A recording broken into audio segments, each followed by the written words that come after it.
Hey guys, tonight we begin with something a little less philosophical, but no less fascinating. The food served in Wild West saloons. Sure, they were known for whiskey, bar fights, and questionable piano music, but what did people actually eat there?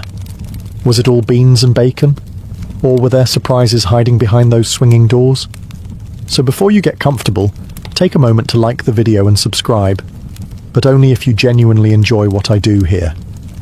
And let me know in the comments where you're tuning in from and what time it is for you. It's always fascinating to see who's joining us from around the world. Now, dim the lights, maybe turn on a fan for that soft background hum, and let's ease into tonight's journey together. The first thing that hit you when you walked into a Wild West saloon wasn't the piano music or the sound of someone losing a week's wages at cards. It was the smell. Forget the romanticized scent of sizzling steak and fresh cornbread. The real bouquet was more like a punch in the nostrils, a complex blend of sweaty cowboys, wet tobacco, old beer, damp wood, horses that hadn't bathed in a decade, and, if you were lucky, the faintest hint of something cooking in the back. Some saloons tried to mask it with sawdust on the floor, or pipe smoke thick enough to cause temporary memory loss. Others just embraced it. "You don't come here for the air," barkeeps would say, slapping flies off the counter with a rag that hadn't been cleaned since the Civil War. And yet, somehow, there was always a kitchen. It might have been a hole-in-the-wall fire pit with a pan of beans bubbling over embers. It might have been a grumpy woman in a soot-covered apron stirring mystery stew with a spoon that doubled as a self-defense weapon. But food was being made, somewhere, and if you could smell it through the sweat and the whiskey vapor, you were halfway to dinner.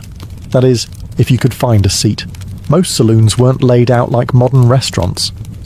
There were no servers, no menus with scripted fonts, just a few splintered tables, some rickety chairs, and one long counter where you could eat, drink, argue, or all three in rapid succession. If you were a regular, the cook might shout something like, "Beans or stew?" and you shouted back your choice without looking up. If you were new in town, they'd stare you down, trying to guess whether you were going to pay or pass out before the plate hit the table. And that's what made saloon dining so special. It wasn't about taste. It was about survival. You ate what they had, not what you wanted. You sat next to strangers who might rob you or save your life tomorrow. And if the food made you sick, well, that's what whiskey was for. In the hierarchy of Wild West cuisine, beans sat squarely at the top, not because they were delicious, but because they were cheap, indestructible, and could survive an apocalypse, a gunfight, and a stampede without breaking a sweat. Pinto beans, black beans, navy beans, it didn't matter. If it was dry, vaguely edible, and could be boiled into submission, it ended up in the pot. Beans were the unsung heroes of saloon kitchens, served morning, noon, and night, often to men who hadn't seen a vegetable since they left Kansas. Preparation was simple. Step 1. Pour beans into a pot. Step 2. Boil them for 6 hours over a questionable fire. Step 3. Serve them with salt pork, a stale biscuit, and a look of mild apology. Some cooks tried to get fancy, adding lard, onions, or even chili powder if they were feeling ambitious. But most didn't bother. In the Wild West, flavor was considered a luxury, and seasoning was whatever blew in from the open window. Beans were hearty, filling, and predictable, 3 traits that cowboys respected more than gold. They fueled long cattle drives, powered poker nights, and gave you something to chew on while you waited for the piano player to start again, or for someone to get tossed through the front window. The only downside? Aftermath. 1 cowboy eating beans was tolerable. 10 cowboys in a saloon full of beans was a biological weapon. It's said that some bar fights weren't started by insults, but by a single silent but deadly betrayal near the stove. Still, beans were dependable. When the meat ran out, when the chickens fled, and when the cook had exactly 7 brain cells left from the whiskey fumes, the beans remained. Unbothered, unburnt, unchanged. Some cowboys even preferred them. They could be eaten cold, reheated endlessly, and used as makeshift currency in emergencies. Legend has it a man once bought a horse with 3 pounds of salted beans and a promise never to return. So yes, saloon food had its highs and lows, but beans were the baseline, the bedrock, the humble heartbeat of 1,000 dusty meals. You didn't love them, you respected them, and sometimes that was enough. If beans were the soul of Wild West saloon cuisine, salt pork was its slightly greasier backbone, a slab of fat and meat so tough it could survive a thunderstorm, a bar brawl, and 6 months in a saddlebag without changing texture. Salt pork wasn't bacon, though cowboys loved to pretend it was. It was pork belly, heavily salted and often smoked, preserved in barrels with enough brine to season a small ocean. The salt kept it from rotting, and also, arguably, from being edible. Cooked right, salt pork was tolerable. Fried up in a hot skillet, served crispy and sizzling, it had flavour, grease, and that satisfying crunch that made you briefly forget the rest of your dinner came from a can. But cooked wrong, which happened often, it was like chewing a salted boot heel dipped in axle grease. Still, salt pork had its fans. It was easy to transport, hard to ruin, though many tried, and gave even the blandest pot of beans a salty punch of joy, or at least a reason to drink more whiskey. Cooks in saloons didn't waste a single bit. The fat used to fry everything from potatoes to biscuits. The rinds, tossed into stews or given to dogs, or to unlucky newcomers who didn't know the difference. One bite, and they'd learn real quick that the barkeep wasn't joking when he said, "Chew slow or choke proud." And yes, sometimes the pork was suspicious. A greenish tinge here, a questionable smell there. But in saloons, the motto wasn't, "Is it fresh?" It was more like, "Did it kill the last guy?"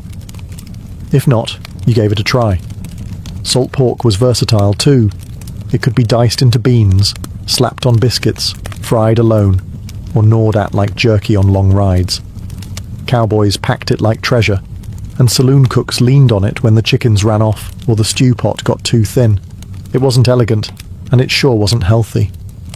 But in a world where you might ride 60 miles before your next hot meal, salt pork got the job done.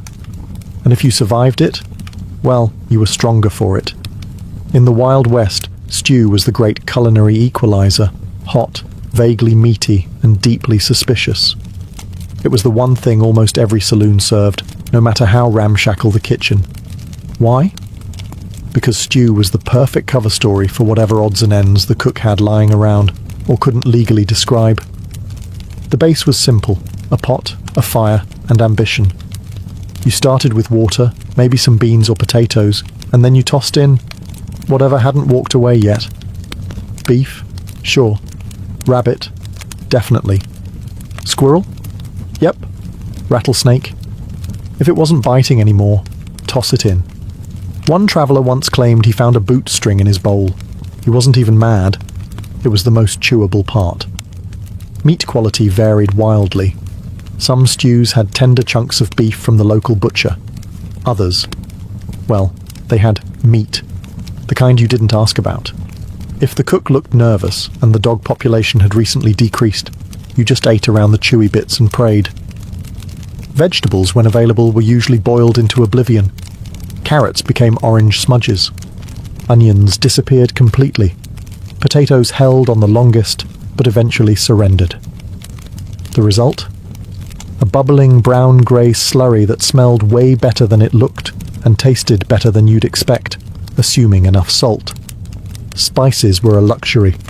Most stew got its kick from whatever was on the cook's hands or knife. If you got black pepper, you were in a fancy place. If you got chili powder, congratulations.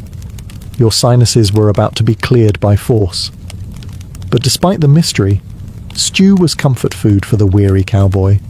It was hot, it was filling, and it could be stretched endlessly by just adding water. One pot might feed a dozen men, or be reheated 3 days in a row until it developed the consistency and personality of old glue. You didn't eat stew because it was delicious. You ate it because it was there, because it was warm, and because nothing else in town was edible, unless you liked chewing tobacco and regret. Just remember, never ask what's in it. Because in the Wild West, ignorance wasn't just bliss, it was dinner. Not every cowboy could afford a steak, but nearly every saloon had something bread-like to soak up the stew. That something usually came in one of two forms: soft, flaky biscuits that were heavenly when fresh, or hardtack, which was basically bread's undead cousin. Let's start with the biscuits. When done right, which was rare but magical, they were warm, buttery, and flaky enough to convince a man he'd stumbled into a proper kitchen. Cooks who could make good biscuits were local legends. Some claimed their secret was lard, others swore by buttermilk. A few probably just had lucky hands and low standards. These biscuits were best served alongside beans or stew, used to mop up whatever broth hadn't burned your tongue. They were often made in cast-iron pans, baked over open flames, and served with a suspicious chunk of butter or a splash of molasses if the place was fancy. And then there was hardtack, a slab of flour and water, baked until it could survive nuclear winter. Originally made for soldiers and sailors, it found its way west thanks to one simple fact: it never went bad. It also barely qualified as food. Eating hardtack required strategy. First, you'd inspect it for weevils, which wasn't a deal-breaker, just an added crunch. Then, you'd soak it in stew, coffee, or whiskey until it softened. This could take anywhere from 10 minutes to 2 presidential terms. Even after soaking, chewing hardtack was a commitment. You didn't just eat it, you grappled with it. Dentists probably made good money off cowboys who challenged a piece and lost. But here's the thing. Both biscuits and hardtack served their purpose. They were cheap. They were portable. They filled you up. And in a world where calories mattered more than cuisine, that was enough. So if you strolled into a dusty saloon and saw a plate of steaming biscuits, you counted your blessings. If they handed you a hardtack puck the size of your palm, well, at least it came with a story, and maybe a chipped tooth. If you think modern coffee is strong, try cowboy coffee. A brew so potent it didn't just wake you up, it stared back and dared you to blink. Coffee in the Wild West was less about taste and more about survival. It wasn't roasted by origin, filtered through fancy gadgets, or topped with oat milk foam art. It was ground roughly, or not at all, dumped into a kettle, and boiled until the liquid turned black and sentient. The standard recipe went like this. Take water from whatever source you had, hopefully not downstream from the horses. Throw in a handful of coffee grounds, measured by instinct and aggression. Boil it. Hard. Don't strain it. Don't question it. Just pour and pray. The result? A thick, dark concoction that smelled like burnt dreams and tasted like vengeance. It wasn't uncommon for the last sip to contain more grounds than liquid, which meant cowboys got both caffeine and fibre in one heroic gulp. And yet, they loved it. Coffee kept you warm on cold desert mornings. It kept you awake through night watches. It masked hangovers and helped digest questionable stew. It was fuel, comfort, and punishment, all in one tin cup. Saloons didn't always serve coffee unless they had a kitchen, but if they did, it came out boiling hot, probably old, and strong enough to strip paint. One cowboy described it as like drinking a kick from a mule, but you miss it when it's gone. Fancy folk might have added sugar or canned milk if available. Everyone else just grimaced and powered through. And if a saloon had been reheating the same pot all day, you'd get the boldest brew known to man, thick as tar and twice as resentful. It's worth noting that some cooks reused old grounds to stretch the pot. This economy method led to coffee that tasted like disappointment and regret, but it still counted. Because in the Wild West, you didn't drink coffee for pleasure. You drank it to feel alive, and stay that way. In the Wild West, meat wasn't just food, it was currency, status, and occasionally a test of bravery. If you could afford it, you might walk into a saloon and order a steak. What you got depended entirely on luck, timing, and whether the cook held a personal grudge against your face. Steak, in theory, was a luxury. In reality, it was often a tough, overcooked slab of beef that had been fried in a pan with lard, scorched into obedience, and served with exactly zero garnish. If you asked for it medium rare, the cook would just stare at you until your mustache wilted. When fresh beef wasn't available, and let's be honest, it usually wasn't, saloons turned to other options: dried jerky, salted buffalo, occasionally venison, or even wild boar, if someone had gotten lucky on a hunt. And by lucky, we mean managed to hit it and drag it back before the buzzards did. In mining towns or far-flung settlements, meat got more creative: squirrel stew, rattlesnake roast jackrabbit with seasoning. If it had legs and didn't belong to a customer's horse, it was fair game. Sometimes you were served meat, and no one told you what it was. That was a sign to eat quietly and not ask questions. If you chewed too long or found something resembling a whisker, you just sipped your whiskey, nodded solemnly, and accepted your fate. There was also the risk of age. Some meats had been hanging around long enough to earn names. Cooks would slice off the bad parts, drown the rest in gravy, and tell you it was well-aged. If your plate twitched when you poked it, you were entitled to one raised eyebrow and nothing more.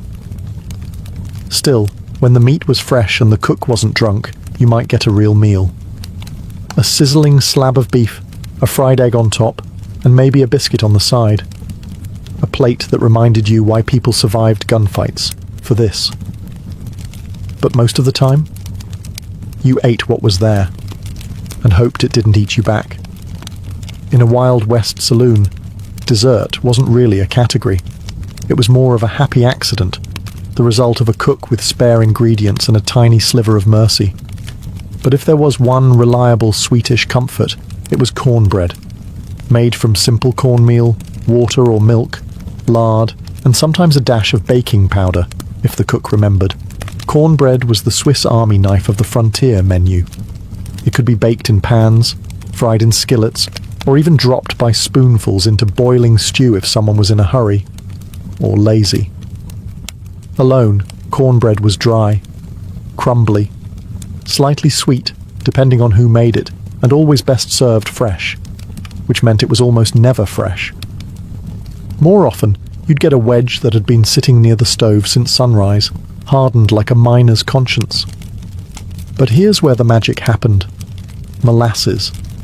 A dark, sticky, syrupy miracle that turned dry cornbread into something just shy of glorious.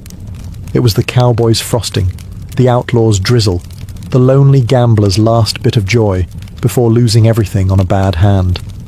Molasses was affordable, kept well in the heat, and masked the sins of even the driest baked goods.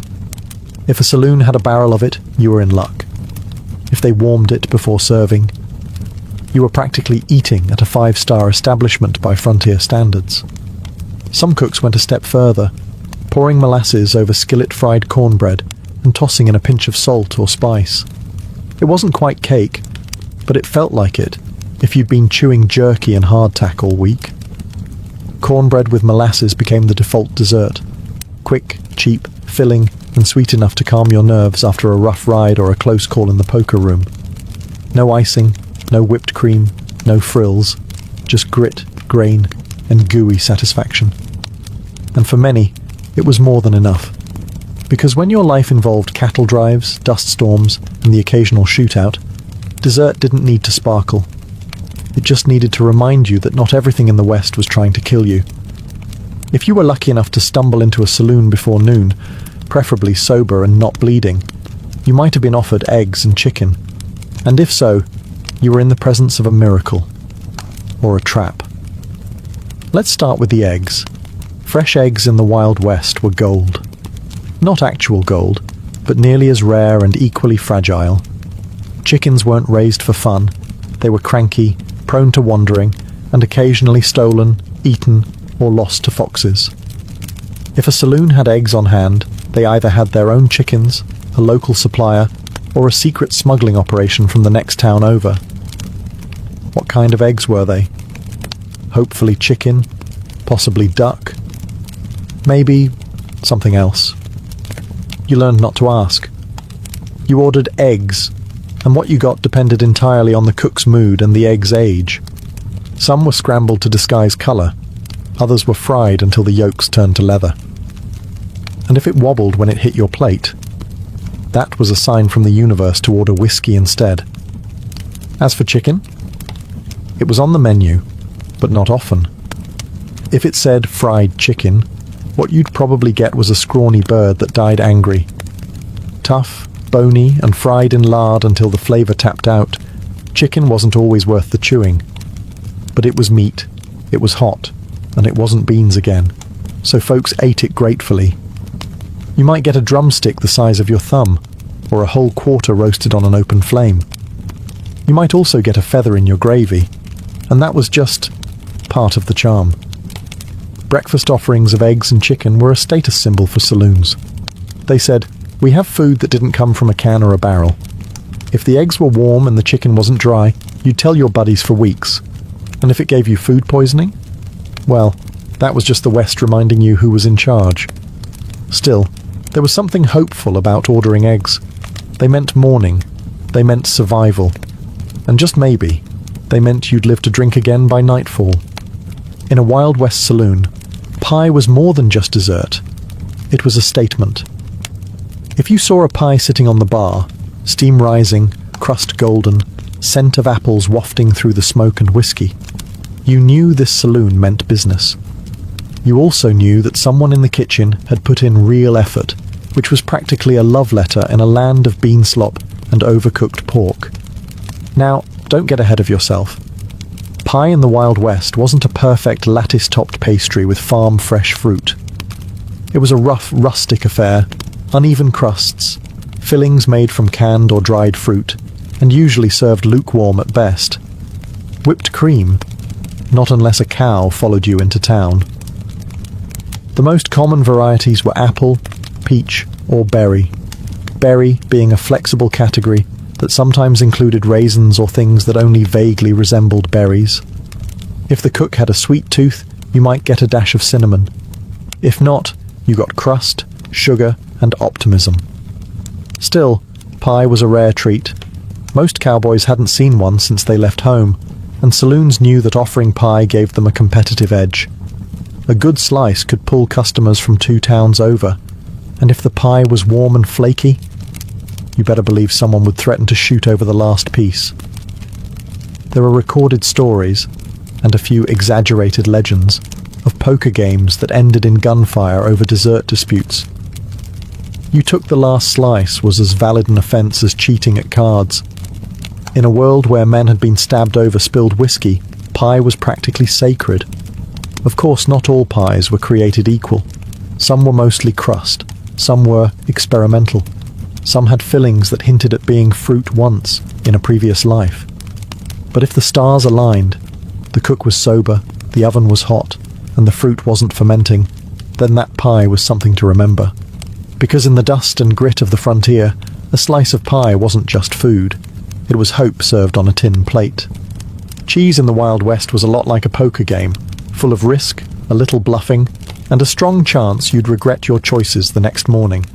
It did exist, yes, but only if you knew where to look, and even then, you had to be brave. Because cheese wasn't shipped in tidy wheels wrapped in wax paper.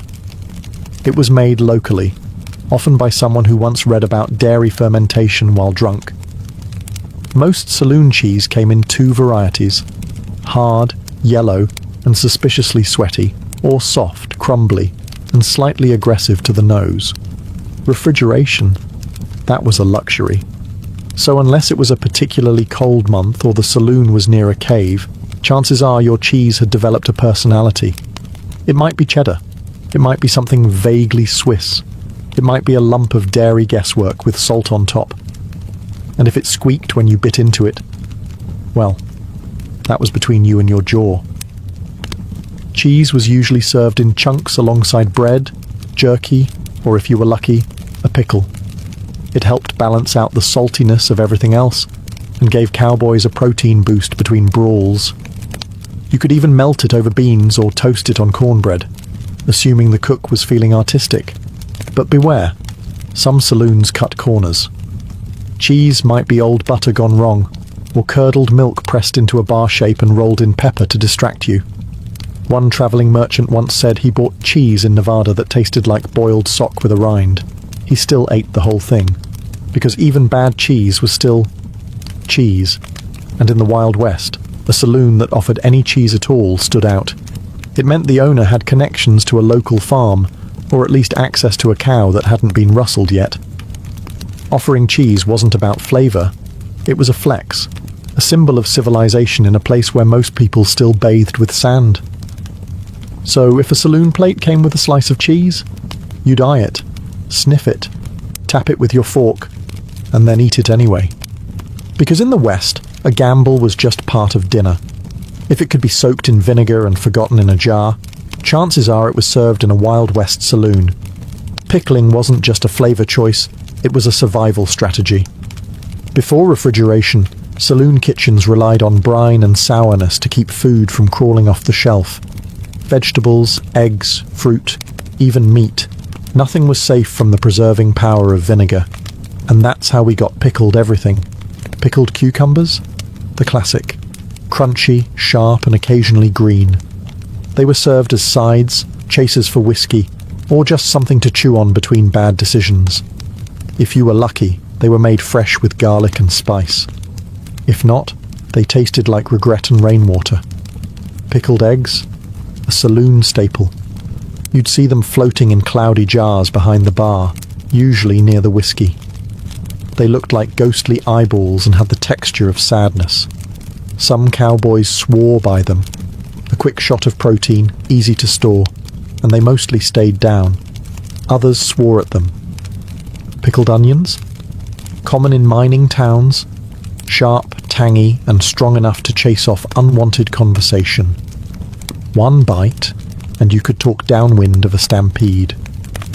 Even pickled peaches or pears might make an appearance. When dried fruit was soaked in sweet brine to create a dish both confusing and strangely addictive. It wasn't dessert, it wasn't dinner, it was just wet, vinegary optimism. The beauty of pickled goods was their shelf life. A saloon could keep jars around for months, sometimes years, without worrying about spoilage. And in a place where meat went bad faster than a poker hand, that was invaluable. But let's be honest, not all pickled items were created equal. Sometimes the jars weren't sealed right, sometimes the cook experimented, and sometimes the pickled thing stared back at you. There are tales, possibly exaggerated, of men biting into pickled sausages only to find bones, or a label that simply read, maybe pork. Still, pickled foods were part of the Wild West experience. Salty, sour, and strangely satisfying, like everything else that lasted out there. You didn't eat them for pleasure. You ate them because they wouldn't kill you. Probably. When food was scarce, the kitchen was closed, or the stew looked like it still had a pulse.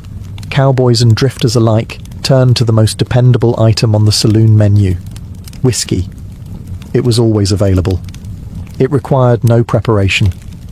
And if you drank enough of it, you forgot you were hungry, or that you'd just eaten a bowl of squirrel mystery meat. Whiskey in the Wild West wasn't aged in oak barrels or curated by connoisseurs. It was rough, raw, and often dangerous. Made from corn, rye, or whatever the barkeep had lying around, it was distilled in backrooms, barns, and bathtubs. The result was a beverage that could clean wounds, strip paint, and fuel a fistfight.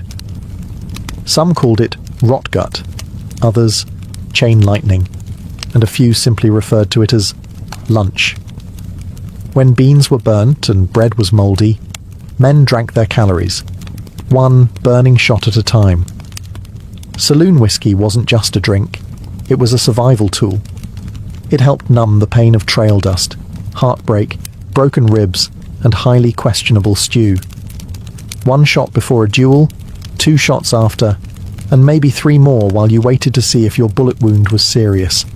It was common for saloons to serve whiskey specials, which came with a side of beans or a biscuit, not for flavour, but to keep you upright. Some men ordered whiskey with a pickled egg floating in it, which somehow counted as both hydration and protein. And of course, whiskey was social glue.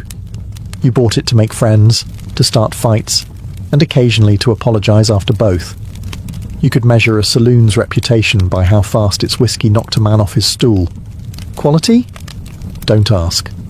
Some whiskey was barely more than coloured moonshine. Additives ranged from tobacco juice to cayenne pepper. It burned going down, and if it didn't, you were probably drinking kerosene. Still, no one complained, because whiskey was warm, cheap, and honest, the only thing on the menu that never lied about what it was. And on nights when your meal came in a glass, with no fork and no judgment, you raised it high, and called it dinner. In any Wild West saloon that dared serve food, there existed a shadowy, smoke-covered figure whose power rivaled that of the bartender, the sheriff, and the town preacher combined. The cook. This individual, often unshaven, always irritable, was either a life-saving genius or a culinary war criminal. There was no middle ground. You'd never see them smile, but you'd remember their cooking for days, either in gratitude or gastrointestinal trauma. Saloon cooks weren't trained chefs.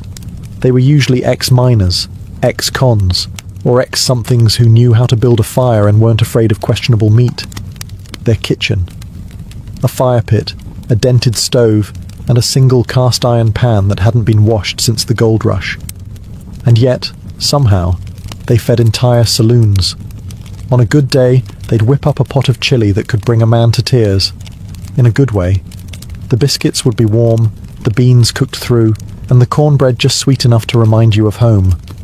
But on a bad day, the beans were scorched, the meat was grey, and the stew had an unsettling layer of oil that moved when the pot was still. You didn't complain. You couldn't. Saloon etiquette was clear. Never insult the cook. Because the cook controlled everything. The salt, the grease, the mystery meat ratio. If they liked you, you got the freshest cut. If not, you got the spoon scrapings from last night's disaster, reheated into chilly surprise. They also doubled as the saloon's unofficial bouncer. No one wanted to get hit by a ladle that had just survived frying salt pork. And if the cook had a cleaver, which many did, they could clear a room faster than a shotgun. Despite their moods, these cooks were vital. They kept cowboys on their feet, miners from passing out, and travellers from collapsing mid-sentence. They worked long hours in heat and smoke, took insults as seasoning, and lived by a single rule. If you don't like it, there's the door, or the whiskey. So whether they were your saviour or your saboteur, you always nodded respectfully to the cook. Because in the Wild West, they held your stomach, and your fate, in their greasy, glorious hands. Now that we've walked through the swinging doors, sniffed the stew, and stared down a pickled egg in a foggy jar, the real question remains, would you actually eat the food served at a Wild West saloon? Let's be honest, modern taste buds might not survive the experience. The beans were basic, the meat was a gamble, and the stew was more mystery than meal. You'd need strong teeth, a stronger stomach, and the kind of appetite that comes from riding 40 miles on a sunburned horse with nothing but dust in your lungs. But here's the thing. For the cowboys, miners, gamblers, and misfits of the American frontier, saloon food wasn't about gourmet flavour or Instagram-worthy plating. It was about fuel, calories, heat, a warm plate between gunfights, train robberies, or another night sleeping in a barn next to a mule named Regret. It was about survival. You didn't ask where the meat came from. You didn't complain if the biscuit crumbled like chalk. You just sat down, ate what was handed to you, and washed it down with something strong enough to kill bacteria, or at least make you stop caring about it. And when food was good? When the beans were fresh, the coffee didn't bite back, and the cook had spared a little molasses for the cornbread. It felt like a miracle. So would you eat it? If you lived back then? Yes. You wouldn't just eat it, you'd be thankful for it. You'd scrape the bowl, wipe the plate with your crust of bread, and order seconds with coins that still smelled like dynamite and horse sweat.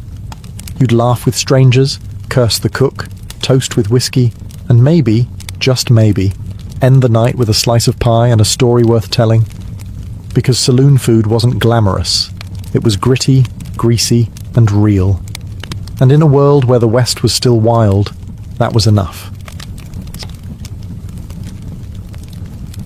Long before tattoos were scrawled across biceps and backs in trendy shops with buzzing needles, they were something far older, etched not with fashion in mind, but with mystery, meaning, and survival. Let's rewind to a time when cities didn't exist, when gods hadn't yet been given names, and humans lived close to the bone, in both spirit and skin. Enter Ötzi the Iceman. Discovered in 1991, frozen in a glacier between Austria and Italy, his mummified body was over 5,000 years old, older than the pyramids, older than Stonehenge. And yet, across his leathery skin, researchers found something incredibly modern: tattoos. 61 of them, to be precise. They weren't ornamental spirals or stylized animals. They were dark carbon marks, dots and lines running down his spine, behind his knees and around his ankles. Here's where it gets wild. The locations of Ötzi's tattoos matched known acupuncture points. Was this a primitive form of pain management? An ancient healing technique? Or something more spiritual? A rite of endurance carved directly into the flesh? We'll never know for certain. But one thing is clear. Even in the Stone Age, humans were already marking their bodies with purpose. And Ötzi wasn't alone. In ancient Egypt, tattoos appeared predominantly on women, including priestesses and dancers. These weren't decorative butterflies or names of lost lovers, but rather symbolic patterns, often placed around the abdomen, thighs, and chest. Some scholars believe these tattoos were intended to offer protection during childbirth, to channel fertility, or to ward off evil spirits, like spiritual armor drawn right onto the body.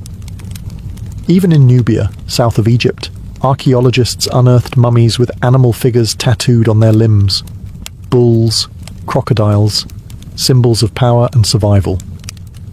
Across these early societies, tattoos weren't acts of rebellion. They were acts of reverence, resilience, and ritual.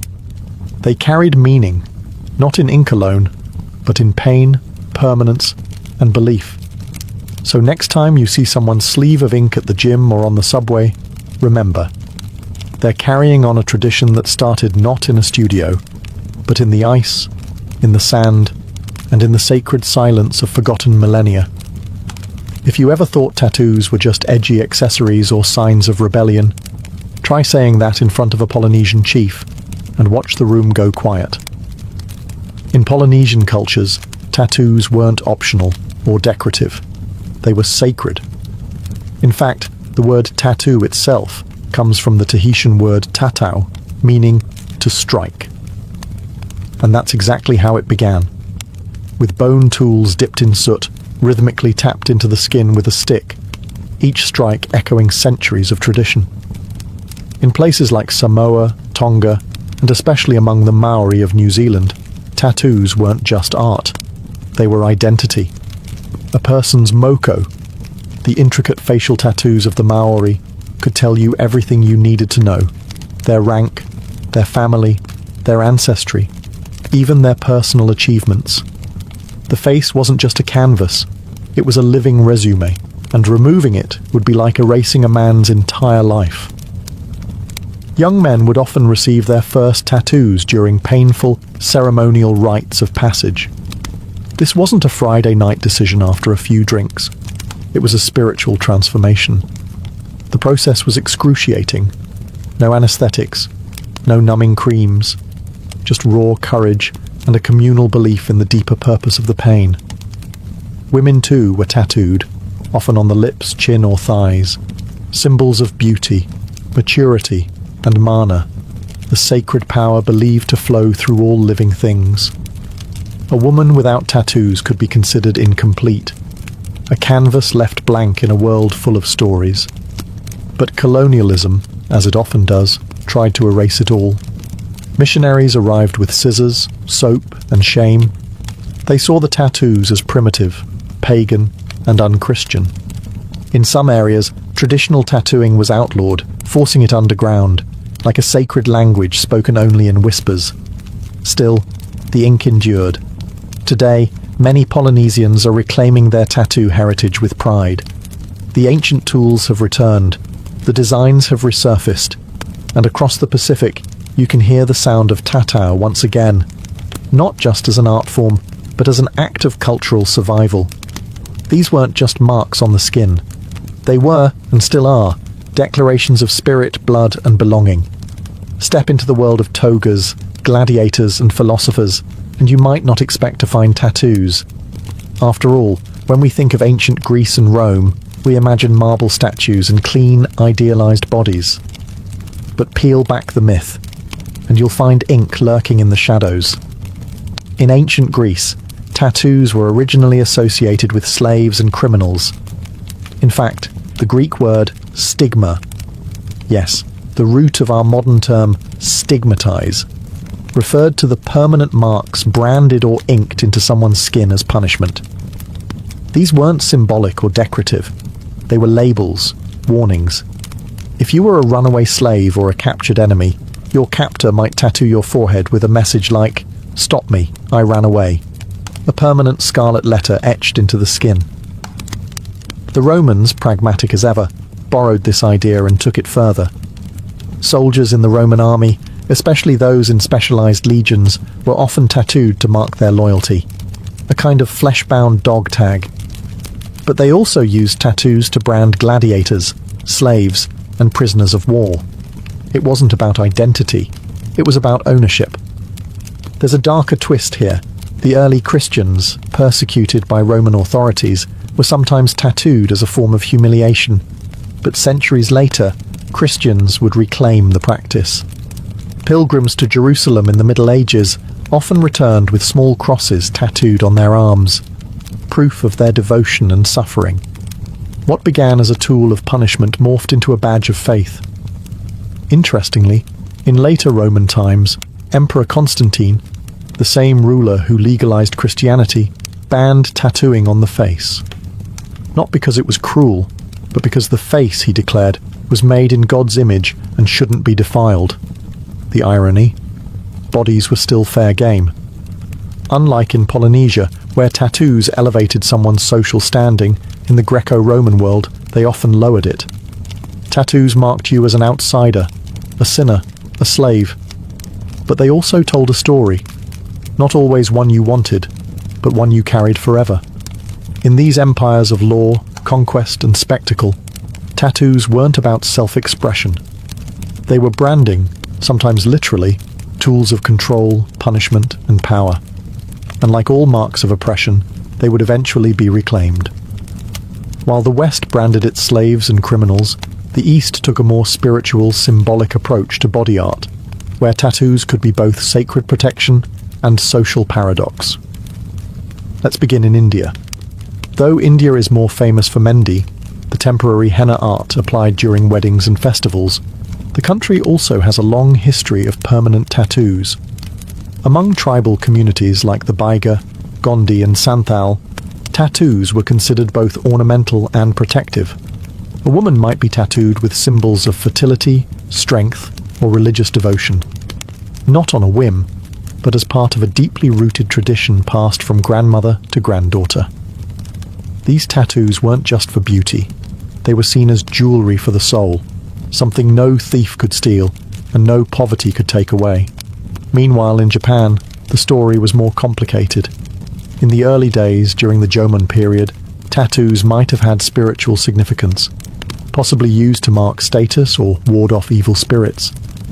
But by the time Japan entered its more structured eras, particularly during the Edo period, tattooing took on a whole new life. First, it became punishment. Criminals were tattooed on the face or arm with marks indicating their crime and region, permanently branding them as untrustworthy. Imagine walking into a village and everyone instantly knowing your sins just by reading your skin. But then something fascinating happened. A counterculture emerged. Outcasts, including firemen, laborers, and later members of the Yakuza, adopted tattoos not as shame, but as honor. They created elaborate full-body designs called irizumi, often depicting dragons, tigers, and mythological figures. These were masterpieces, carved into the flesh over hundreds of painful hours. Each design told a story, a personal legend inked beneath society's judgment.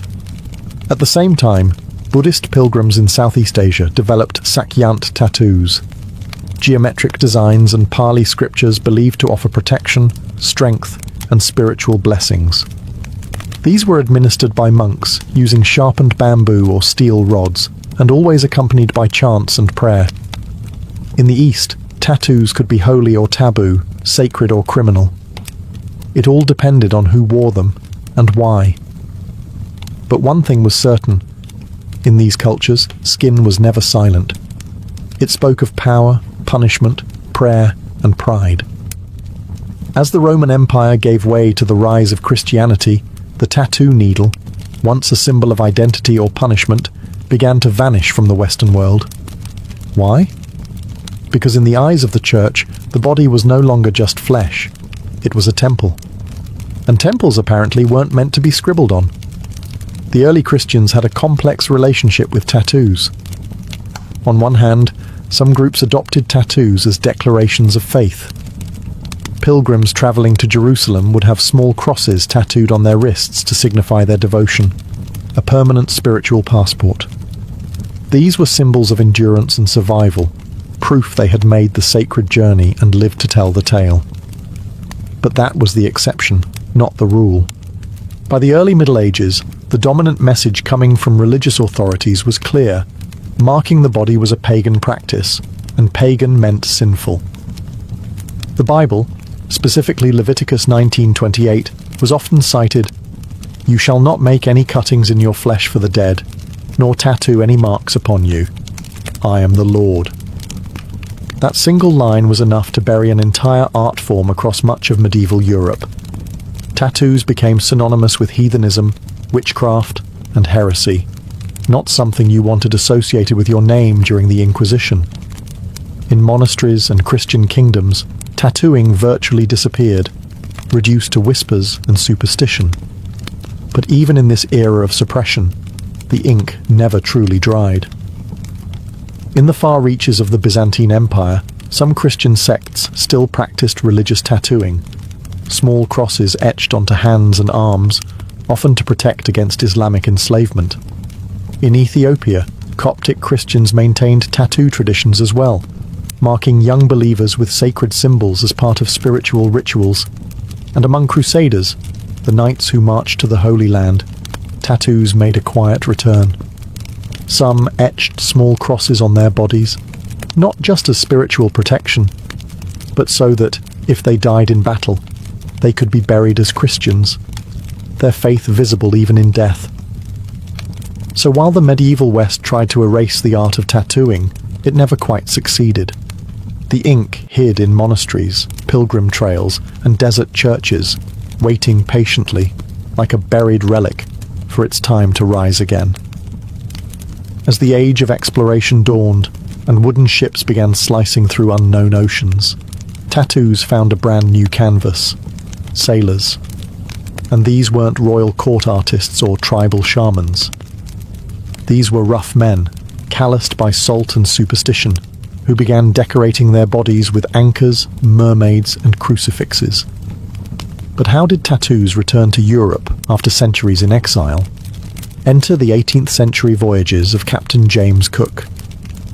When his crew arrived in Polynesia, they encountered entire societies marked in ink. Intrigued and amazed, many sailors got tattooed themselves, both to honor the cultures they encountered and, let's be honest, to prove they'd been somewhere exotic. Returning to port with tattoos wasn't just fashionable. It was a kind of resume, a living record of where you'd sailed and what you'd survived. Soon, tattoos became the unofficial uniform of the seafaring class. But it wasn't just about style, it was steeped in superstition. An anchor on the forearm symbolized stability. A pig and a rooster, often tattooed on the feet, were believed to prevent drowning since those animals were kept in wooden crates that floated during shipwrecks. Some sailors even tattooed "Hold Fast" across their knuckles, hoping it would give them the grip to survive rough seas and tangled ropes. And then there were the religious icons.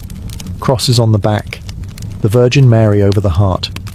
Sailors believed these tattoos offered divine protection, an extra layer of spiritual armor when the ocean turned against them.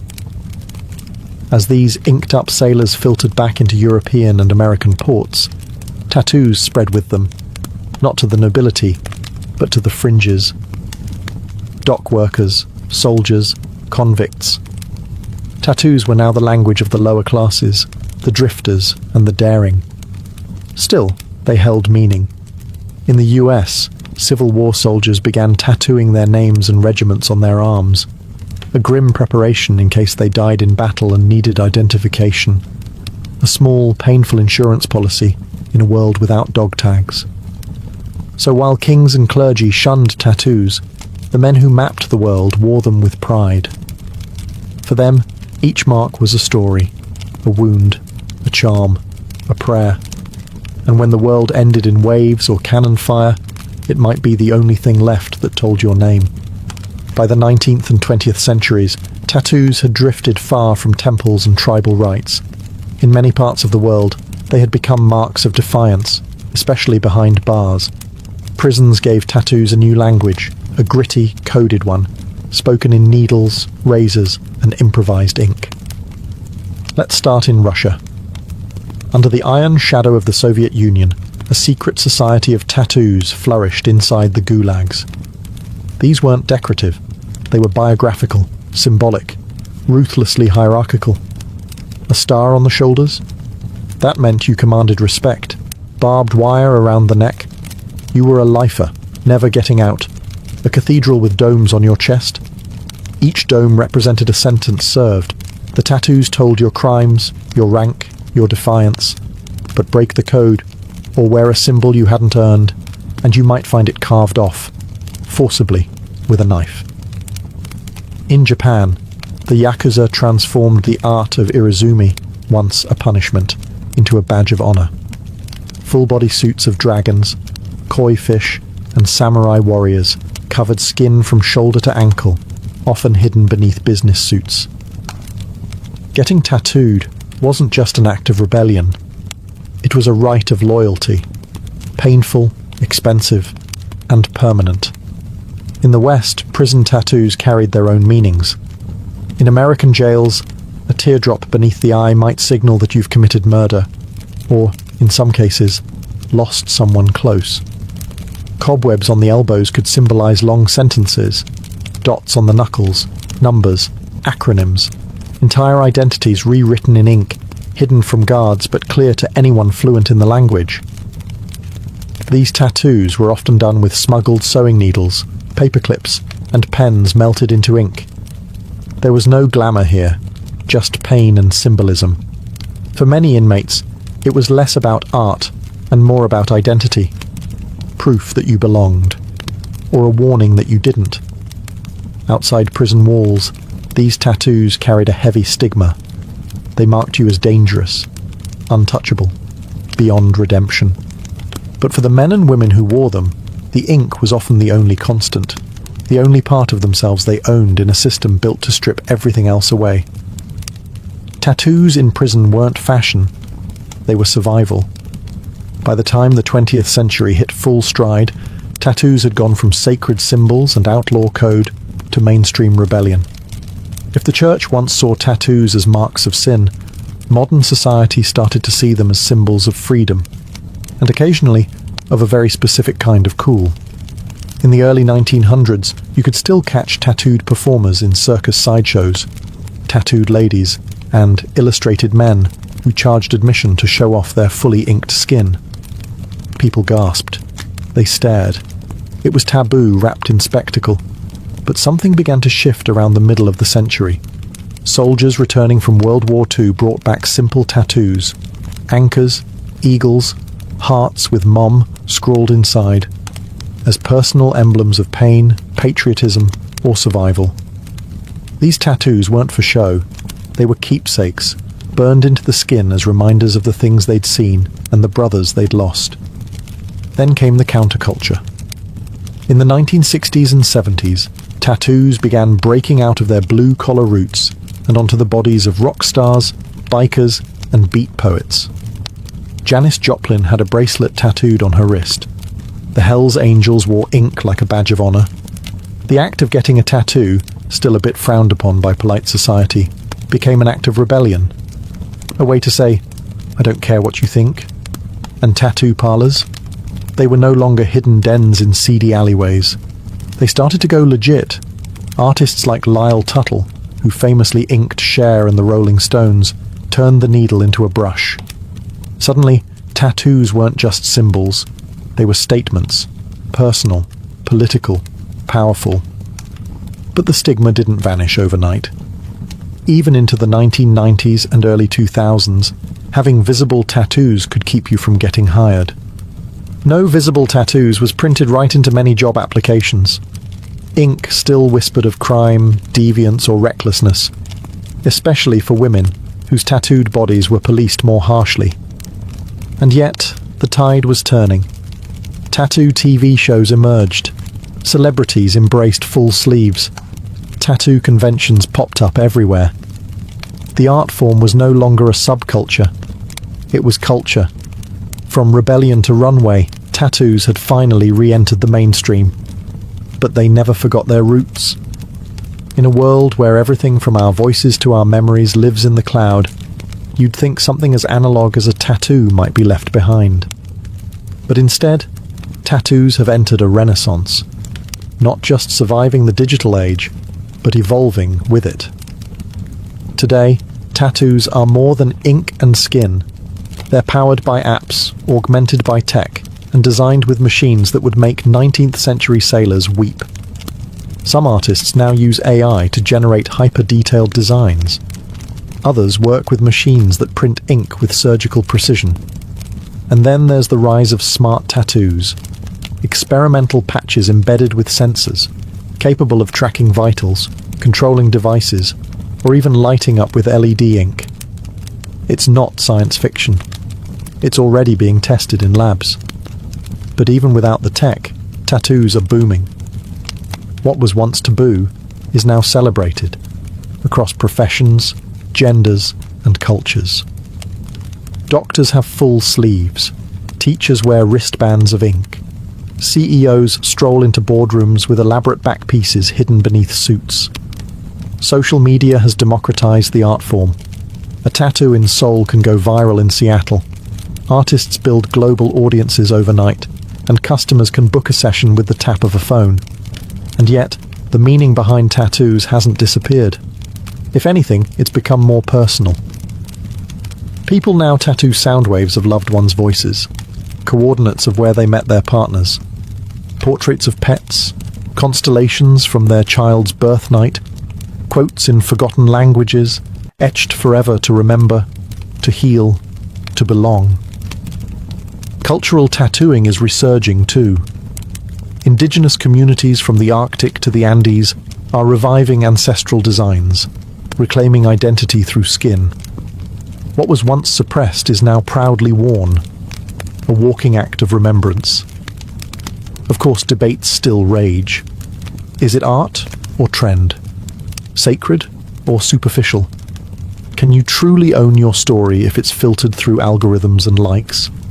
But maybe that's the point. Tattoos have always lived in that grey area, between pain and beauty, permanence and transformation.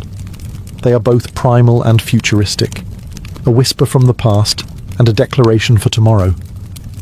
And as long as humans crave meaning, memory and mark-making, tattoos will endure. Beneath the surface, ink will always speak, even when words cannot. Before empires clashed and blood soaked the sand, before kings trembled at her name, Tomyris was simply a daughter of the wind, born to the raw, open steppe. The land she came from was not gilded in marble or echoing with philosophy. It was brutal, free, and endlessly vast. This was the world of the massage-te, fierce nomadic horse archers who rode like spirits of the plains, their lives shaped by survival, honor, and war. We know little of Tomyris's childhood, but we can imagine the rhythm of it. She would have learned to ride before she could run, to shoot before she could speak in full sentences. Among the massage-te, Girls were not caged in tents or veiled by silence. They trained beside the boys, rode with the warriors, and grew up with iron in their blood. To lead, one had to bleed. And Tomyris, even as a young woman, bled for her people. Her tribe worshipped the sun and sky, lived off their herds, and buried their dead with weapons, ready for battle in the afterlife. They had no cities, no golden temples, but they had pride. And when enemies approached, they met them not with prayers, but with arrows. Tomyris likely came to power after the death of her husband, who may have ruled the tribe before her. But what's certain is that when the moment came, she didn't inherit leadership. She seized it. In a time when most women were considered property, Tomyris commanded an army. She negotiated with kings. She dared to speak as an equal. And if they didn't listen, she made them. She was more than a queen. She was Shahmat, the steppes' checkmate, a war chief in bronze and leather who would soon face the greatest empire on earth. But power, especially for a woman, never comes without consequence. As Tomyris began to solidify her rule, whispers grew louder. Across the mountains to the south, a king was watching. His name was Cyrus the Great, and he wanted more. The stage was set.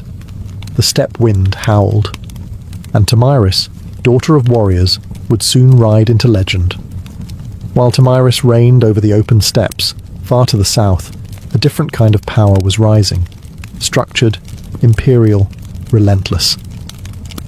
Cyrus the Great, founder of the Achaemenid Empire, had already conquered Lydia in the west and Babylon in the south.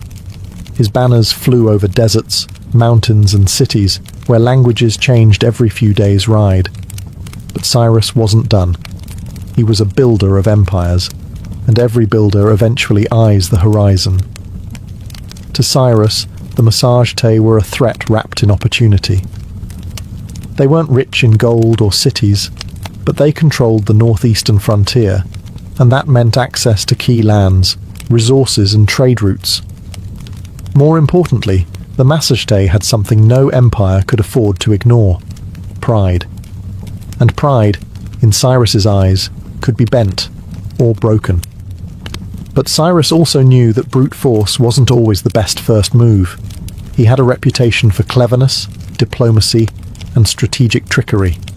So he tried a different approach, one that kings before him had used to dissolve threats without a single drop of blood. He proposed marriage. According to ancient sources, notably Herodotus, Cyrus sent envoys to Tomyris offering an alliance through matrimony. On paper, it was a royal match, the great king of Persia and the warrior queen of the Massagetæ. But Tomyris wasn't naive. She saw the proposal for what it was, not an offer of love or partnership, but a calculated attempt to absorb her people without a fight. She declined, and that rejection didn't sit well in the halls of Persepolis. With the diplomatic games over, Cyrus shifted to his favorite language: war. He ordered his army to cross the Araxes River, the natural barrier that separated Persia from the land of the Massagetæ. He was going to take what Tomyris refused to give. But Tomyris was already preparing. She knew the terrain. She knew how her people fought, on horseback, fast and furious. And most of all, she knew Cyrus wasn't just coming for land. He was coming to crush a woman who dared to say no. The world's most powerful king had declared war, but he had no idea what kind of fury he had just awakened on the steppe. Cyrus the Great, master strategist and seasoned conqueror, believed he could outwit Tomyris. He had faced kings, crushed cities, and subdued nations. To him, the Massagetæ were little more than wild nomads with fast horses and no cities to defend. He didn't realize he was stepping into the path of someone just as cunning and far more furious. Tomyris had warned him. After rejecting his marriage offer, she sent a clear message: cross the Araxes River, and you will regret it. But Cyrus crossed anyway, building a bridge of boats to carry his army into Massagetæ land. Instead of striking immediately, Tomyris pulled her forces back, luring Cyrus deeper into unfamiliar terrain. The Persians found an abandoned camp, well stocked with food, and more importantly, wine, a luxury the nomadic Massagete rarely indulged in. It was a baited trap, and Cyrus took it, perhaps thinking the enemy had panicked and fled. Inside the camp, he left a portion of his army under the command of General Harpagus, a trusted officer. As the Massagete returned under the cover of night, they fell upon the drunk and unsuspecting Persians with deadly precision. The battle was brutal and swift. Among the dead was Spargapices, Tomyris' son and a Massagete commander. Accounts differ on what happened next. Some say Spargapices was taken alive and, realizing his capture, begged for death and took his own life. Others claim he was killed in the fighting, but all agree. When news reached Tomyris, something inside her shattered, and then turned to steel. Her grief was volcanic, but her rage, that became legendary. She sent another message to Cyrus. This one wasn't a warning, it was a vow. "You may be a glutton for blood," she said, "but I swear, I will give you your fill." She promised to make the ground run red with Persian blood, and her vengeance would not be quiet. Cyrus had taken her son. He had violated her land. Now he would meet not the queen of the Massagete, but the mother of a slain warrior, and the last face he would ever see. The next battle would not be a skirmish. It would be an execution. The sun rose over the plains like a blade, sharp and blinding. Tomyris stood at the head of her army, no longer just a queen, but a storm given form. Her warriors, hardened by the nomadic life, painted their faces with ash and rage. This wasn't about politics anymore. This was about blood. Cyrus, for all his might, had underestimated the Massagete. He assumed they would fight like the tribes he had conquered before, chaotic, uncoordinated, easy to crush. But Tomyris had spent her life among warriors. She understood how to strike. Not blindly, but with precision. She rallied her forces for a full-scale assault on the Persian invaders. And this time, she wasn't holding back. The location of the final battle is lost to history, swallowed by the vastness of the steppe. But what's clear is that Tomyris launched a ferocious counterattack. Her cavalry swept across the plains like a tide of knives. They fired arrows from horseback, closed in with axes, and fought like people with nothing left to lose. The Persians, battle-hardened, disciplined, and experienced, weren't expecting this level of organized fury. Tomyris didn't just lead her troops, she fought beside them. Her presence on the battlefield ignited her warriors like wildfire. Every strike was driven by vengeance. Every charge was an answer to her son's death. Cyrus tried to hold the line, but it shattered. The Persians were routed. Many died where they stood. Others fled into the endless grasslands, only to be hunted down. And Cyrus the Great, the man who had conquered Babylon, Lydia, and nearly the known world, fell in the chaos. Whether he was slain in combat or captured and executed depends on the version told. But either way, he died on Tomyris' terms. What came next is infamous. According to Herodotus, Tomyris found Cyrus's body on the battlefield, ordered his head severed, and then, in a final act of symbolic revenge, submerged it in a wineskin filled with human blood. "Drink your fill," she said, "of the blood you thirsted for." Was it historical fact or poetic embellishment? Maybe both. But it didn't matter. The message was eternal. Tomyris was not to be conquered. When the dust settled and the grass drank deep the blood of empire, Tomyris stood victorious. A warrior queen who had done what no king or army before her could. She brought Cyrus the Great to his end. News of the defeat sent shockwaves across the ancient world. The mighty Achaemenid Empire, thought to be unstoppable, had been humiliated by a woman from the steppes. The Persians did their best to downplay the loss, but the death of their founder couldn't be ignored. Cyrus's body was eventually returned and buried with honor in the royal tomb at Pasargadae. Yet the stain of his final defeat would linger like a wound on the Empire's legacy. For Tomyris and the Massagetei, however, the victory was more than revenge. It was a declaration. They had defended their sovereignty not just with weapons, but with dignity. Tomyris had stood up to the world's most powerful ruler, and she hadn't just survived, she had triumphed. And then she vanished from history. No records survive detailing her later years, her death, or any successors she may have appointed. It's as if, after taking her vengeance, Tomyris simply rode back into the horizon and allowed the wind to carry her legend forward. In the centuries that followed, historians, poets, and chroniclers would try to fill in the blanks, turning her into a symbol as much as a woman. To the Persians, her name was a bitter reminder. To the Greeks, she was a paradox, a barbarian who displayed more nobility than many kings. And to the peoples of Central Asia, Tomyris became folklore, a ghostly queen who rides through the steppe, fierce and unbending, with a sword that remembers. Her legacy would inspire countless depictions across cultures. Medieval manuscripts portrayed her in regal armor. Renaissance paintings imagined her towering over Cyrus's corpse. In every age, she became what people needed: a mother avenger, a wild queen, a lesson in hubris, or a symbol of feminine power. But one truth cuts through the myth. She changed history. Tomyris didn't inherit a throne. She forged it in fire and fury. And for one brief, unforgettable moment, the Steppe Queen proved that not all empires rise. Some fall to the hooves of warriors who ride with vengeance in their hearts. Much of what we know about Tomyris comes not from local Massagetei records. They left no stone tablets or royal archives, but from the pen of a Greek, Herodotus, often called the father of history.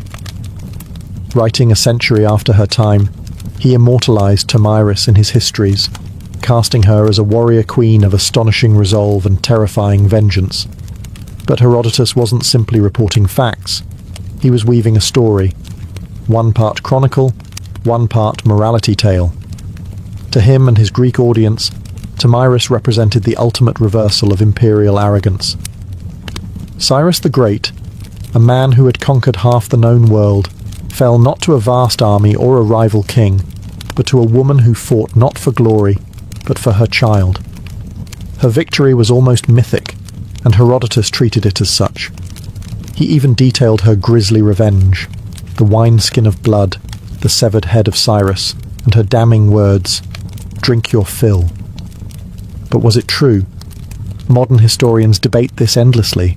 Some argue that Herodotus exaggerated or even invented parts of the tale, using Tomyris as a narrative tool to humble the Persian Empire, which, at the time of his writing, was still a looming force over the Greek world.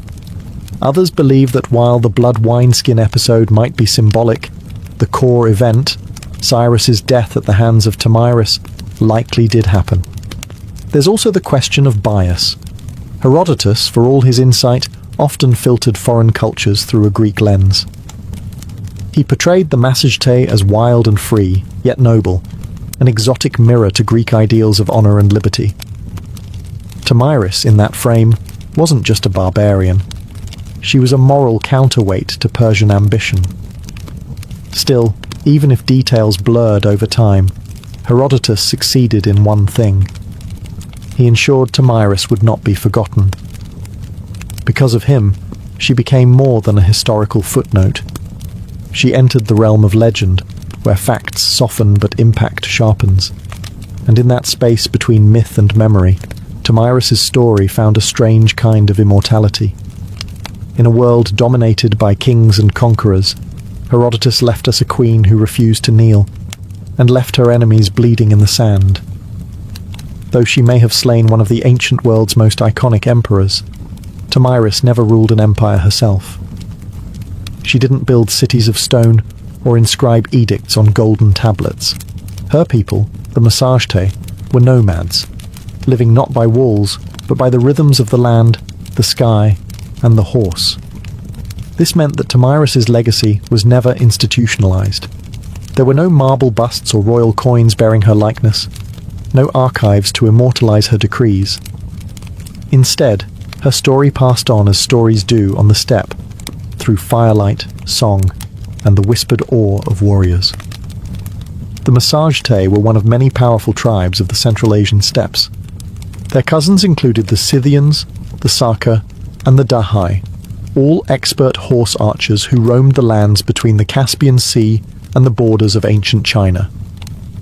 These tribes were feared by empires for their mobility, unpredictability, and ferocity in battle. Tomyris, as a female leader among them, was rare, but not entirely unique. Steppe culture, unlike many sedentary civilizations, allowed women far greater freedoms. Women rode, hunted, fought, and even led. Among the Scythians, graves of female warriors, buried with weapons, armor, and horse gear, have been found by archaeologists, confirming that the stories of fierce steppe queens were more than just legend. Tomyris stood at the pinnacle of that tradition. Her power didn't come from inheritance or religion. It came from respect, grit, and sheer capability. She was a unifying force among scattered clans, a political leader and a military commander in a landscape where survival meant riding faster, shooting better, and fearing nothing. But because the Massagetæ left no monuments, Tomyris became a kind of phantom queen, her name echoing only in the writings of outsiders and in the oral traditions of the steppe. To the Persian scribes, she was a warning, to the Greeks, a marvel, and to her people, likely a memory carried in bloodlines and battle songs, a ghost who rode with them across the plains. Empires may rise and fall in stone, but the stories of the steppe live on in the wind. And Tomyris, fierce, grieving, and unbroken, became its voice. Centuries passed, and the empires that once surrounded the Massagetæ rose and crumbled. Cyrus's successors built Persepolis, fought Alexander the Great, and faded into the dusty footnotes of time. But Tomyris? Her legend endured, not in the palaces of kings, but in the hearts of those who refused to bow. Across Central Asia, she became more than a queen. She became a symbol of female strength, of resistance, of the untamed spirit of the steppe. In many ways, Tomyris embodied a kind of defiance that transcended geography. She was not Roman, not Greek, not Persian, and so her story belonged to no empire.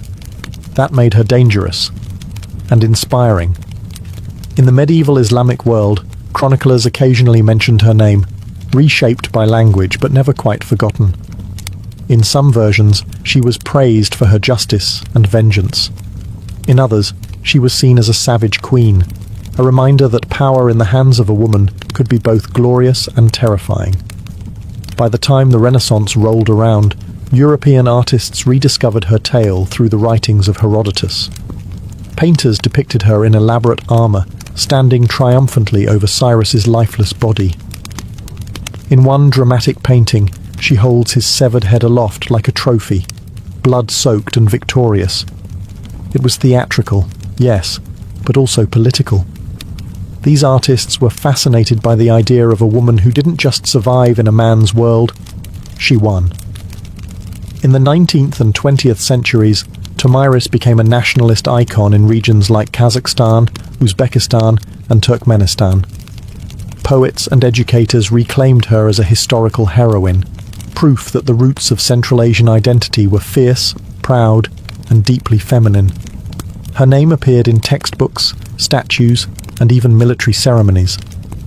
A woman who had once ruled on horseback with a bow in hand was now riding once more, through memory and myth, through rebellion and pride. In a world that still wrestles with the idea of powerful women, Tomyris remains a challenge. She wasn't perfect, saintly, or tame. She was decisive, brutal when necessary, compassionate only to those who deserved it. She was resistance in human form, and the blood of empire on her hands was a crown she wore without apology. History tends to favor the builders of monuments, the writers of laws, the kings who carved their names into stone. Tomyris did none of these. She left no empire behind, no palace to excavate, no royal seal to decipher. And yet, her name still lives. Not because she ruled forever, but because she refused to be erased. She stands as a contradiction to how history often remembers women, not as helpmates or footnotes, but as forces of destiny. Tomyris didn't beg for recognition. She took it with blood and fire. She didn't ride behind a king. She rode against one, and won. Her story is retold in classrooms from Central Asia to Europe, not simply because she killed Cyrus the Great, but because she dared to defy him. She wasn't defending an empire. She was defending freedom, a freedom that rode on the backs of horses, that hunted with hawks, that slept under the stars. A freedom that could not be neatly drawn on a map. Today, her statues rise from Kazakhstan's capital cities, and her face adorns coins and textbooks. To modern Central Asians, she is a mother of nations, a link to a pre-Islamic, pre-Soviet, proudly nomadic past. A reminder that their identity wasn't born in submission, but in the cry of battle and the gallop of horses. In a world still divided by power, by gender, by memory, Tomyris is a beacon, not just because she killed a great king, but because she taught us something even greater. That dignity is not given, it is seized. That sometimes leadership looks like a mother grieving her son and refusing to let the killer walk away. We often wonder why some names survive while others vanish. Tomyris survived because she was unforgettable. Because in a time when women were expected to disappear into the tents of men, she rose, blade in hand, fury in heart, and carved her story into the flesh of history. Empires fall, statues crumble, but legends ride. And somewhere, in the whispering winds of the steppe, a queen still gallops, unbroken, undefeated, and utterly unforgettable. Long before encryption keys and surveillance cameras, there was a simpler concern. How do I keep my stuff safe from nosy neighbours, wandering animals, and ambitious thieves? As human societies shifted from nomadic bands to settled civilizations, possessions accumulated. And with possessions came problems: envy, theft, and the need to secure. The instinct to protect what we value is ancient, primal even. Once humans began storing food, tools, or sacred items in permanent dwellings or temples, they had to find a way to keep others out. But how do you guard something when you can't stand watch forever? The answer: invent a mechanism to do it for you. The earliest known attempt at mechanical security dates back to ancient Egypt, roughly 4,000 years ago. And what's astonishing is not just that they had locks, it's that the basic principle behind their invention still exists today. The Egyptian wooden pin lock was a marvel of early engineering. It used a wooden bolt fitted with a set of holes and wooden pegs. When the correct key, often a large wooden tool with corresponding pins, was inserted, the pegs lifted, allowing the bolt to slide open. Remove the key, and gravity dropped the pins back into place, sealing the door. This wasn't a novelty. These locks were used on storage rooms, tombs, and even temple gates. They were installed vertically, often on the inside of doors, to make tampering harder. While they may seem primitive by today's standards, the brilliance of these early systems lies in their underlying logic. They weren't merely barriers, they were puzzles.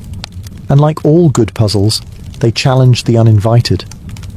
What's more, these locks reveal something deeper about the people who made them.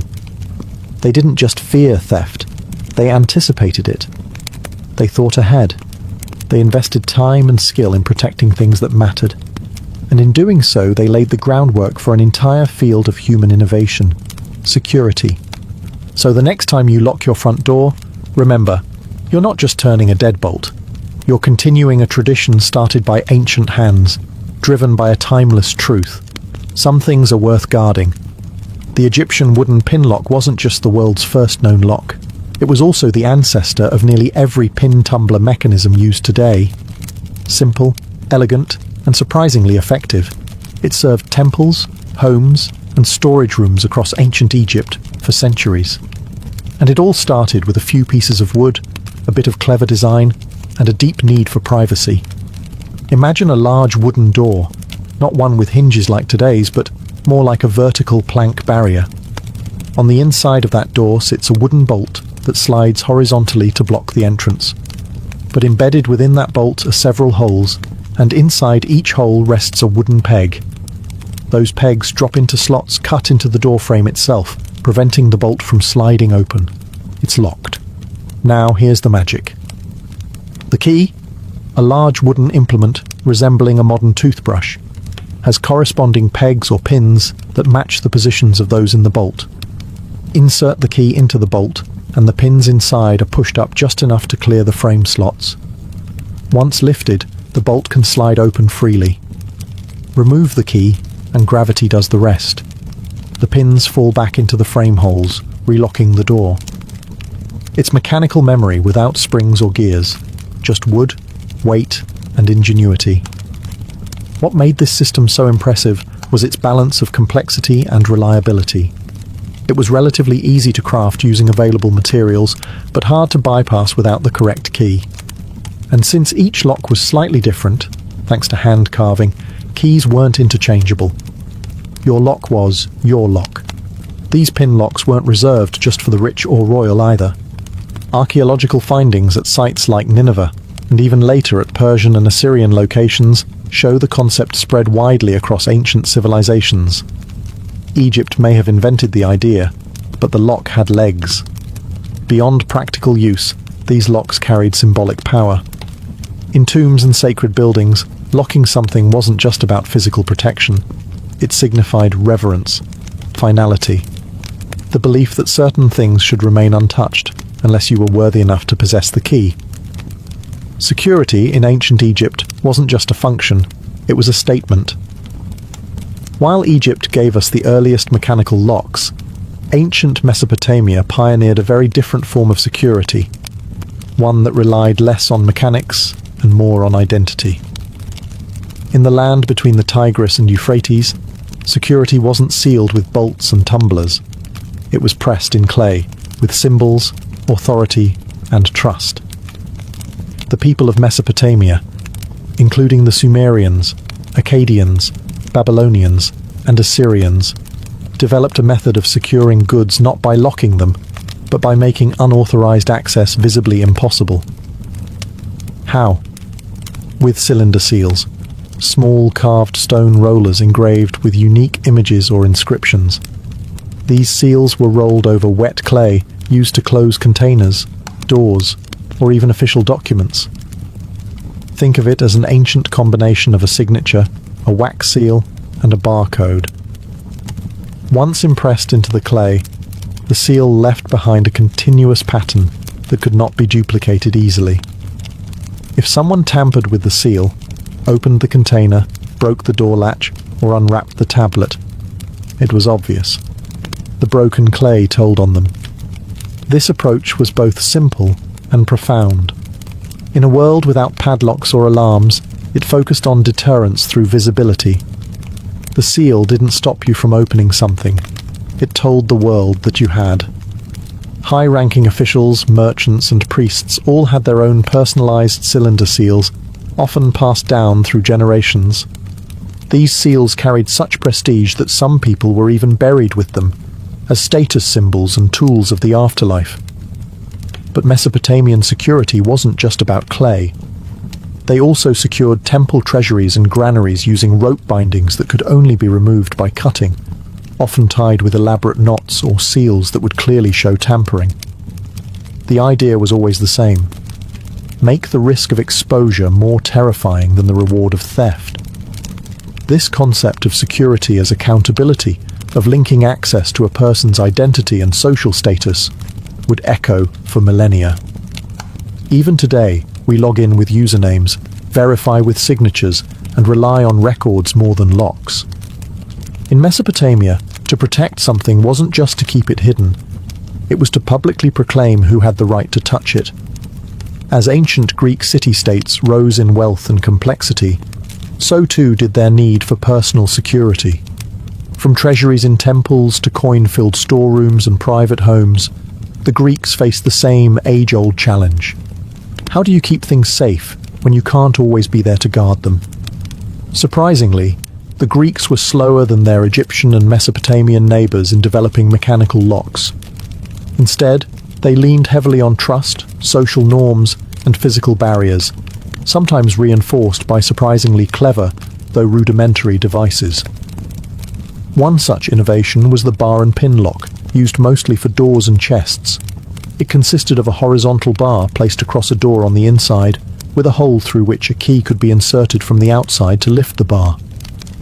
These keys were often large, flat iron rods, shaped like the letter F or P. They weren't the most discreet. In fact, some were almost as long as a forearm. Carrying one around made it quite obvious that you had something to protect.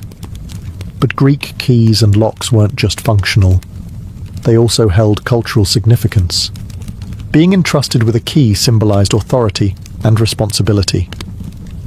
In Homer's Odyssey, Penelope is described as holding the key to Odysseus's storeroom, a symbol of her power within the household. However, Greek locks had limitations. They were often crude, easily forced, and dependent on physical size more than subtlety. What truly kept valuables secure was often a combination of concealment, guards, and communal expectations. In temples and state treasuries, rooms were sealed with rope and wax, with the city-state holding multiple keys, requiring several officials to be present to open a sacred store. Even homes were designed with layered access, multiple rooms, limited entry points, and gates that could be barred from within. Wealthy homes might employ slaves or hired guards to watch over valuables, adding a human layer of protection to the relatively simple mechanical devices. While the Greeks admired cleverness, metis, the cunning intelligence, they didn't yet channel it into lockmaking the way later civilizations would. Still, they laid the cultural groundwork. Keys as symbols of status, access as a matter of trust, and security as a balance between strength and social control. If the Egyptians gave us the concept of the pin lock, and the Greeks wove trust into tradition, it was the Romans who truly elevated lockmaking into a practical art. With their metallurgical skill, obsession with order, and vast bureaucracy, the Romans brought precision, portability, and innovation to ancient security. And their ideas still echo through modern locks today. Roman locks were primarily made of bronze and iron, allowing for much greater durability and smaller, more intricate designs than their wooden predecessors. They adopted the Egyptian pin-tumbler principle, but miniaturized it, refined it, and in some cases, completely reinvented it. Roman locksmiths created warded locks, which used internal obstacles, or wards, that only allowed a properly shaped key to rotate and unlock the mechanism. This meant that simply inserting any tool wouldn't work. The key had to match the internal layout. Their keys, by the way, were marvels in themselves. Made from iron or bronze, Roman keys came in all sizes, from large, staff-like keys used for city gates to finely crafted ring keys worn on the finger like jewelry. These ring keys didn't just look elegant. They served a functional purpose, offering constant access to locked boxes or cabinets without the need to carry bulky tools. It was status and utility, wrapped in metal. But the real genius came with Roman puzzle locks, complex mechanisms hidden inside ornate boxes, where pressing the wrong latch or turning the wrong angle wouldn't just fail. It might trap the lock tighter. These were used not only for securing valuables, but for hiding documents, religious relics, or even poison, a favorite trick in Roman political circles. Romans also institutionalized lock usage. Banks, granaries, merchant chests, and military storerooms all used locks. Doors had metal plates, gates had locking bars, and even slaves might be locked in with iron collars that had keys only their masters held. To the Romans, a lock wasn't just a tool, it was a statement. It declared ownership, authority, and exclusion. And it gave rise to the idea that a truly civilized society needed more than just walls to protect it. It needed systems.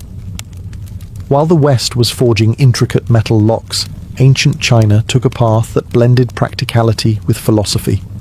Chinese engineers, ever pragmatic, developed locking systems that were simple, durable, and often symbolic, where the design of a lock didn't just protect an object, but carried deeper meaning. The most common form of ancient Chinese lock was the sliding bolt lock, a mechanism made primarily from bronze or iron. These locks typically consisted of a hollow metal case housing a sliding bolt secured by spring-loaded tumblers. Insert the right key, usually a flat, ridged metal stick, and the tumblers would align, allowing the bolt to slide and the lock to open. Sound familiar? It should. The core principle behind the modern pin tumbler lock was already alive in Han Dynasty China as early as 200 BCE. Unlike Roman locks, which often featured external keyholes and decorative flair, Chinese locks were compact, discreet, and portable. Many were used to secure chests, gates, jewelry boxes, and doors, and the emphasis was on function, not just form. But Chinese locks were more than mechanical devices. They were often cast in the shape of animals, tigers, dragons, turtles, or inscribed with symbols representing luck, protection, or wealth. A lock shaped like a fish might be placed on a money box, symbolizing abundance. A dragon lock on a door wasn't just for security. It warned intruders that a powerful force guarded what lay beyond. Locks also played ceremonial roles. During weddings, love locks were sometimes used to bind symbolic boxes or chests, representing the couple's bond. The key would be handed over as part of the marriage ritual, a gesture of trust and commitment. Some locks, particularly puzzle locks, were designed to confuse thieves. They had hidden mechanisms, false keyholes, or required a specific sequence of movements to open, not because they were necessarily harder to break, but because they bought time. In ancient times, delay could be the difference between a foiled theft and a successful one. Ultimately, Chinese security culture wasn't built around brute denial of access, but rather harmony between utility, symbolism, and clever design. In that blend of form and function, they developed a quiet legacy, one that continues in subtle locks and symbolic rituals to this day. In ancient India, security was less about brute force and more about clever concealment, symbolic barriers, and layered protection, blending spirituality with ingenuity. Indian locks weren't just meant to keep people out.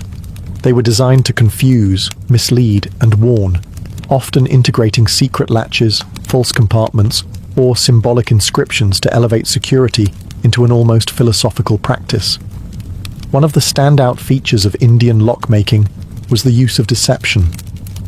Puzzle locks and trick mechanisms became common in temples and treasure chests, not to prevent brute force entry entirely, but to make it complicated enough to discourage it. Some locks required multiple actions. Press one hidden button, twist a second lever, and only then would the key turn. Others had decoy keyholes that served no purpose except to trick the uninvited. Temple security especially saw intricate applications. Temples housed offerings of gold, sacred texts, and revered relics. Instead of simply hiding these behind locked doors, priests often layered security, not just physically, but ritually. A storage area might be sealed with wax, knotted rope, and a stamped clay emblem, each bearing spiritual weight. Breaking that seal wasn't just a crime, it was considered a sacrilege. Locks themselves were frequently engraved with religious imagery. Elephants, lotus flowers, deities, and protective mantras. These were not only meant to intimidate the superstitious, but also to imbue the object with symbolic armor. To touch such a lock without permission was, in many cases, an affront to the gods themselves. In Indian royal courts and merchant caravans, small portable locks were used to secure scrolls, trade boxes, and private doors. These were often crafted from iron or brass, built to be both light and durable. Key design was highly individualized, sometimes so unique that a single artisan was responsible for both the lock and its matching key, ensuring absolute security through obscurity. And like elsewhere in Asia, locks sometimes carried ceremonial roles. In marriage rituals or inheritance rites, the unlocking of a sealed chest represented not just access to material wealth, but the transfer of trust, legacy, and duty. For ancient India, the best lock didn't merely block. It puzzled, it protected, and it whispered, "Only the rightful may pass." As civilizations grew and trade routes stretched from Rome to China, the need for portable security became urgent. Whether protecting goods in a merchant's caravan or safeguarding a general's war chest, ancient locks had to do more than guard temples or doors. They had to travel. In the ancient world, trade was booming. Silk moved westward from China. Spices flowed from India. Glassware, textiles, coins, and scrolls crisscrossed continents. But with prosperity came risk. Bandits lurked on roads, dishonest porters pilfered goods, and long-distance travel meant that valuables changed hands, often without their owner present. The solution? Locks that were compact, durable, and hard to tamper with. Roman merchants often used small iron padlocks to secure chests, saddlebags, and warehouse doors. These locks had spring-loaded mechanisms and ring keys, robust enough to resist casual theft but light enough for travel. They were found from Britain to Syria, buried in ruins or rusted shut in shipwrecks. Their widespread presence speaks to a universal concern: protecting mobile wealth. Chinese traders and officials used portable sliding locks, often made of bronze, attached to chests or carts. Some were cleverly disguised, appearing ornamental or embedded within the box itself, and often featured engraved symbols or inscriptions marking ownership. If someone broke the lock, it was not only obvious, it could be prosecuted as both a crime and a dishonor. Nomadic peoples across Central Asia also developed leather and metal clasp systems, where metal rings and latches could be tied or locked over tent flaps, horse packs, and weapon cases. While these systems were less complex, they emphasized speed and visibility. A traveler would immediately know if their goods had been touched. And on the battlefield, locks were often used on weapon caches, treasury wagons, and command tents. In war, controlling access was crucial, not just to resources but to information. Scrolls and maps were sometimes sealed in locked boxes, often with multi-key systems, requiring more than one officer to open them, an early version of two-factor authorization. Across cultures, one thing remained consistent. The more mobile the world became, the more ingenious locks had to be. The road brought opportunity, but it also brought risk, and ancient travelers met it not just with swords, but with keys. When we twist a key in a door today or tap a code into a lock screen, we rarely think of the thousands of years of quiet ingenuity behind that simple motion. But every click, latch, and password is part of a story that began in the dust of Egyptian temples, in the bronze workshops of Rome, and along the silent trade routes that stitched the ancient world together. The legacy of ancient locks is not just mechanical, it's psychological. These early inventions reflect something deeply human: our desire to protect, to exclude, to define what is ours.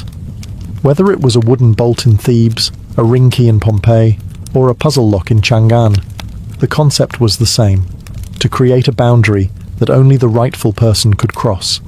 And over time, these boundaries evolved into more than physical barriers. They became symbols. A lock on a temple door didn't just secure gold, it preserved the sacred. A seal on a scroll didn't just hide knowledge, it marked power. Even today we use locks to mark trust. A locked diary, a wedding chest, a secure vault. The mechanism may be more advanced, but the meaning is the same. In many ways, the most remarkable thing about ancient security is how little has changed. Modern pin-tumbler locks still mirror Egyptian designs. Today's privacy seals, passcodes, and even blockchain security echo ancient ideas: personal access, tamper-proofing, and symbolic control. But there's a philosophical twist, too. Ancient locks were never foolproof. They could be picked, broken, or bypassed, just like today. But their power lay not just in denying entry, but in declaring boundaries. They told the world, "This is mine. You do not have permission." And that psychological line, more than any mechanical part, is the essence of security.